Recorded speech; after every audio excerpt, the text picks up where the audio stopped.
से माया केरा रंग लगाया हे ढींगला ढींगलीए घर मान्या त्या तो वीजण लावी जाया रे रमकड़ा।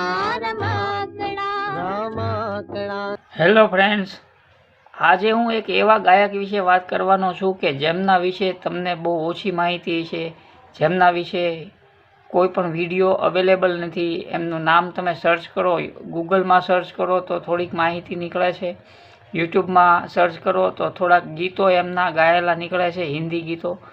તો આ ગાયક છે મૂળ ગુજરાતી ગાયક અમૃતલાલ આર ઓઝા, જેઓ AR ઓઝાના નામે હિન્દી ફિલ્મોમાં અને પછી ગુજરાતી ફિલ્મોમાં એમણે ખૂબ જ લોકપ્રિય ગીતો ગાયેલા છે. તો આજે આપણે એમના વિશે વાત કરીશું. તેમના વિશે તમે સર્ચ કરો તો તેમનો ફોટો પણ મળતો નથી ક્યાંય. તો મને એક ફોટો એમના તરફથી મળી ગયેલો, જે કોના તરફથી મને મળ્યો છે એ પણ હું આજે તમને વાત કરીશ. અને એમણે કેવી રીતે ગુજરાતી ફિલ્મોમાં અને હિન્દી ફિલ્મોમાં કેરિયરની શરૂઆત કરેલી તે વિશે આપણે આજે વાત કરીશું. તો નમસ્કાર મિત્રો, હું છું ગજ્જર નિલેશ અને આપ જોઈ રહ્યા છો અમારી યુટ્યુબ ચેનલ રિદ્ધિ સિને. આપે હજી સુધી અમારી ચેનલ સબસ્ક્રાઈબ ના કરી હોય તો કરી દો અને બાજુમાં આપેલા બેલ આઇકનને પણ દબાવી દો, જેથી અમારા આવનારા નવા વિડીયોના નોટિફિકેશન આપને તુરંત મળે. સાથે જ અમારા ફેસબુક પેજ અને ઇન્સ્ટાગ્રામ આઈડીને લાઇક કરવાનું ભૂલતા નહીં. તારી ને મારી જોડી, મારી ને તારી જોડી, તારી ને મારી જોડી જમી જાય તો મજા પડે. ધના ધતોડી પતોડી, ધના ધતોડી પતોડી, ધના ધતોડી પતોડી. વાત કરીએ AR ઓઝા, જેમનું પૂરું નામ અમૃતલાલ આર ઓઝા હતું, જેઓ મૂળ ગુજરાતી હતા અને તેમણે હિન્દી ફિલ્મોથી પોતાની ફિલ્મી કેરિયર શરૂ કરી હતી, જ્યાં તેમણે શરૂઆત સરદાર ચંદુલાલ શાહના રણજીત મૂવી ટોનથી કરી હતી.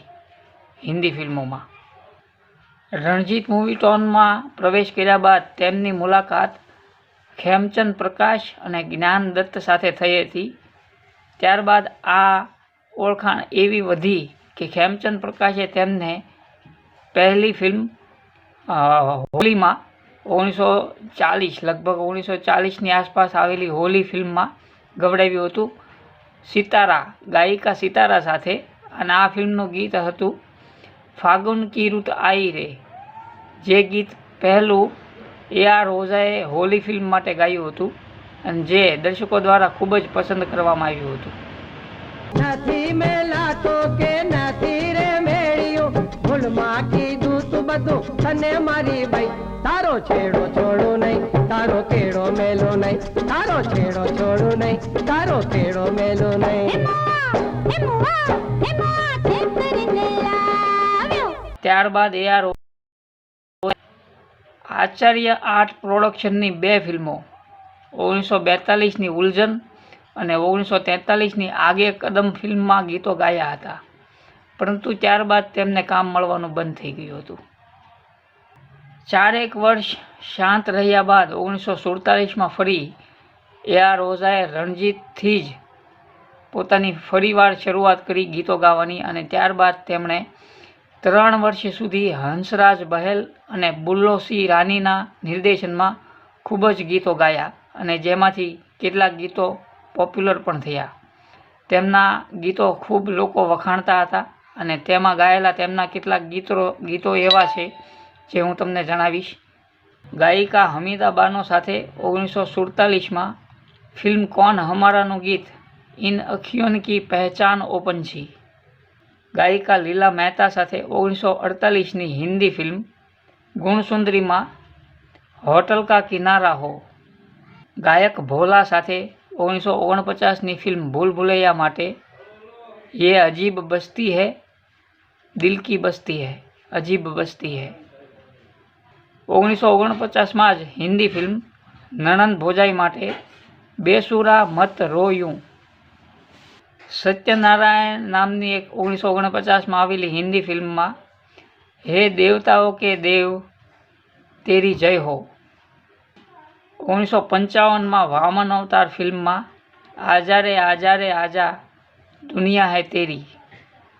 1951માં દશાવતાર, 1952માં રાજરાની દમયંતી, 1955માં મધુર મિલન ફિલ્મ, 1957માં ગરમા ગરમ જેવી ફિલ્મોમાં ગીતો ગાઈને તેમણે લોકોને ખૂબ જ ડોલાવ્યા હતા. મૂળ ગુજરાતી ગાયક હોવાથી તેમણે ખાલી હિન્દી ફિલ્મો જ નહીં પણ ગુજરાતી ફિલ્મોમાં પણ કેટલાક ગીતો ગાયા, જેમાં નણંદ ભોજાઈ, નારદ મુનિ, ગોરખધંધા, મંગળ ફેરા વગેરે કેટલી ગુજરાતી ફિલ્મોમાં તેમના ગીતો તમને સાંભળવા મળે છે. જેમાં મંગળ ફેરા ફિલ્મનું ગીત રાખના રમકડા મારા રામે રમતા રાખ્યા રે ગીતા રોય સાથે આજ AR ઓઝાએ ગાયેલું છે, જે તે સમયે ખૂબ જ લોકપ્રિય થયું હતું અને તે ગીતે ધૂમ મચાવી દીધી હતી. એ કાચી માટીની કાયા માથે માયા કેરા રંગ લગાયા હે ઢીંગલા ઢીંગલીએ ઘર માન્યા ત્યાં તો વીંગણ લાવી જાયા રે રાખના રમકડા. તેઓ ખૂબ જ સારું ગાતા હતા, પણ તેમના ગાવામાં પણ કેટલીક સીમાઓ હતી કે તેઓ નીચા સ્વરમાં નહોતા ગાઈ શકતા અને તેમના અવાજમાં મીઠાશ પણ બહુ ઓછી હતી. 13 મે 1985ના દિવસે તેમનું અવસાન થયું. તો મિત્રો, આપને અમારો આ એપિસોડ કેવો લાગ્યો તે આપ અમને કોમેન્ટ કરીને જણાવશો. તે સાથે જ કેટલાક જે આપ ન જાણતા હો તેવા ગાયકો કલાકારો વિશેની માહિતી હું આપ સામે લાવતો રહીશ. જો આપ અમારી ચેનલ પર પહેલીવાર વિડીયો જોઈ રહ્યા હો તો અત્યારે જ અમારી ચેનલને સબસ્ક્રાઈબ કરી દો અને બાજુમાં આપેલા બેલ આઇકનને પણ દબાવી દો, જેથી અમારા આવનારા નવા વિડીયોના નોટિફિકેશન આપને તુરંત મળે. સાથે જ અમારા ફેસબુક પેજ અને ઇન્સ્ટાગ્રામ આઈડીને લાઇક કરવાનું ભૂલતા નહીં. Thank you.